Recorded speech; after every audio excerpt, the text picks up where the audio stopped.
town of Vandergrift was formed in 1895. Its founder, George G. McMurtry, envisioned a town that could provide culture and entertainment to the citizens of this brand new community.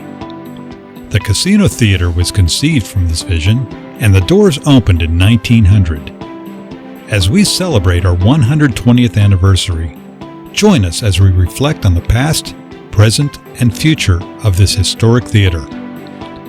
Watch and listen as we discuss our rich history, including the many memorable acts that have graced our stage, our 25-year efforts to restore and maintain this historic building, and the many uses of the theater today. The Casino Theater, part of the Kiski Valley for 120 years.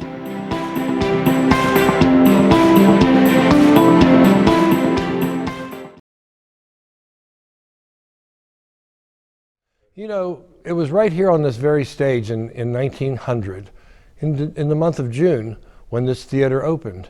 And Mr. McMurtry, who was the founder of this community, had notified all of the people that he worked with in New York, all of the great industrialists and famous people and such. As a matter of fact, through the doors of this theater to see the first show here, and his grand opening was Louis Comfort Tiffany. So the show that he brought was a Broadway show that was about to open on Broadway, and it was traveling around the country, and it was called Mistress Nell. And it was an interesting show, and the star of the show was famous in her own right. And this was an attraction to bring all of the industrialists here to the community. At that point in time, the show hadn't opened on Broadway, but it was about to open, and the show starred Henrietta Grossman, who was a famous actress at the time. And the show went on, after it was shown here at the theater, it went on to become a Broadway hit, as a matter of fact, with 124 performances of its very own. We were really pleased to find that information out about it. Mr. McMurtry built the theater here because it became a cultural center for the community, and he wanted everyone in the community to rise to that level, not being a regular industrial town, but an industrial town with culture and a baseball team and all those things, and the theater meant a lot to him. In the years that ensued, the theater was used as a showplace for vaudeville. The vaudeville acts would arrive by train down at the station just below the theater and come up the hill. And it was very interesting because one of the ladies in the hotel who was on the switchboard over there would call everyone in town and say, hey, it's going to be a really big show because there's like 4 wagons bringing up the scenery and the costumes and everything for the theater. And so she would let that be known around the town, and everyone in the town would gather then to come to the shows. Among some of the very well-known people who performed here were in the early days of the theater were President William Taft, by the way. Lectures were very important to the people in the communities to learn what was going on in the world. William Jennings Bryan, the famous Cross of Gold speaker, spoke here on the stage. Bob Fitzsimmons, a boxing champion, was here and presented a program for people to come and see. Hoagie Carmichael, a great pianist and also songwriter. Other people like the Lone Ranger, Tex Ritter, Roy Rogers, and his horse Trigger was here, by the way. The Three Stooges were here. More recently, we had Mickey Rooney here. He did 2 shows here, and he was in his 90s, and he did a wonderful job of tying together the movies, vaudeville, all the things that he did in his life, by the way. He might have even performed here when he was a youngster, because he started in vaudeville when he was just barely 3 or 4 years old. At a time before radios and televisions, you have to imagine there were very few cars, very few automobiles.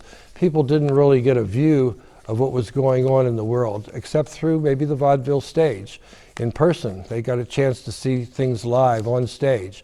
They got to see famous orators. They got to see famous people speaking and famous people acting on the stage.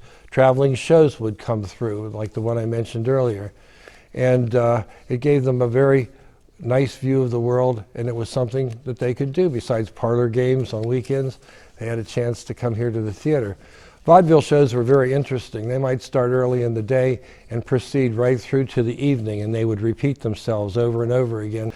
Probably in a theater like this, the cost would have been maybe a quarter for someone to come in, the average cost to see a show. At one point, this theater was threatened by the proliferation of other movie theater venues, the multiplex theaters, the ones that were more central to larger populations, things like that. And at that point in time, decisions were being reached to perhaps discontinue the theater altogether. It did close in '84, and at that point people began thinking about another repurposing of the theater, either tearing it down or actually turning it into office space or a gymnasium or something like that because of the large area. But a group of people from the community, headed by an English teacher from the Kiski Area School District, Eugene Ignema, got together and began a committee that was actually under the Historic Society, the Vandergrift Museum Historic Society, and they determined that there might be a way to raise enough money and convince people that the theater should be saved for the future of the community, for the future of and the preserving of history. I know Eugene put together a lot of information, and he ended up getting an organization started up, a 501c3 organization called Casino Theater Restoration and Management. And that was the first big step in saving the theater.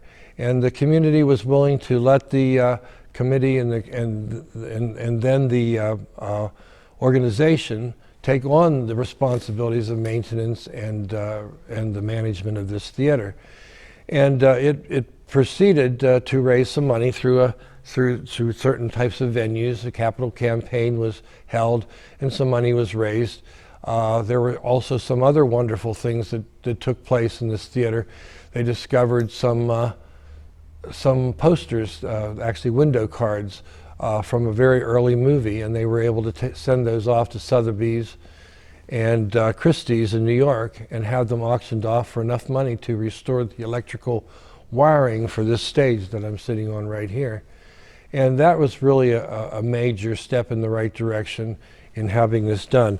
The community fathers, the people on the Borough Council, were extremely helpful in allowing all of this to happen and giving permission and also the right to the theater to operate here under the auspices of CTRM, as it was known, Casino Theater Restoration and Management. And that's proceeded to the present day. And they really have done a wonderful job in maintaining and bringing the theater back to its original glory that it deserves. The theater actually is one of the oldest theaters operating in Western Pennsylvania. It is 120 years old, as you already have heard, and it's just a wonderful example of an early vaudeville theater. There aren't too many of these left. It still has the original wooden grids up top that hang the flies from, the scenery and the screens and all of the things like that. So in developing the theater, they decided that it would be a vaudeville theater because at that time, in 1900, projectors couldn't project strong enough to make large images on screens. That was done in smaller Nickelodeon type theaters. And so the theater found its own as a vaudeville place, a place where people could come and perform individual acts or traveling plays or even local plays and such could be presented here on this stage. In 1900, when the first show was presented here and in front of Mr. McMurtry and his group of friends that he met in New York City as his industrial home center, he wanted to make sure that the theater was a beautiful place to bring his friends because they were used to some pretty fancy places in New York City. And he had hired some of the best people to design and develop this theater. Mr. McMurtry hired John Allison, a great architect and designer here in the Pittsburgh region to design this theater. As a matter of fact, the bank building across the street was also designed by the Allison family architectural firm. And he also hired the Rudy brothers, who were the preeminent, the best of stained glass manufactured makers here in the communities of Pittsburgh. And if you did go down to the Heinz Center, you'll see some of their exhibits that they have there. A whole wall is set up that the Rudy brothers did. Well, they designed the beautiful windows as you're entering the theater that Mr. Tiffany actually saw as he came in himself, and was probably amazed at how wonderful the job was that they had done on those windows, the arched windows. They have been restored, and they are in wonderful shape and depict the performing arts. And it's really a very nice, if you have a chance to take a look at those windows, it's a very wonderful display. You might be wondering why this is called the Casino Theater of all things. What most people don't realize that the word casino comes from a word meaning a large room where people gather. That's basically what casino means, and it doesn't necessarily apply only to a gambling area. The casino was a large room in which they placed gambling material. But this theater was called the Casino Theater because it was a place where people in the community could gather.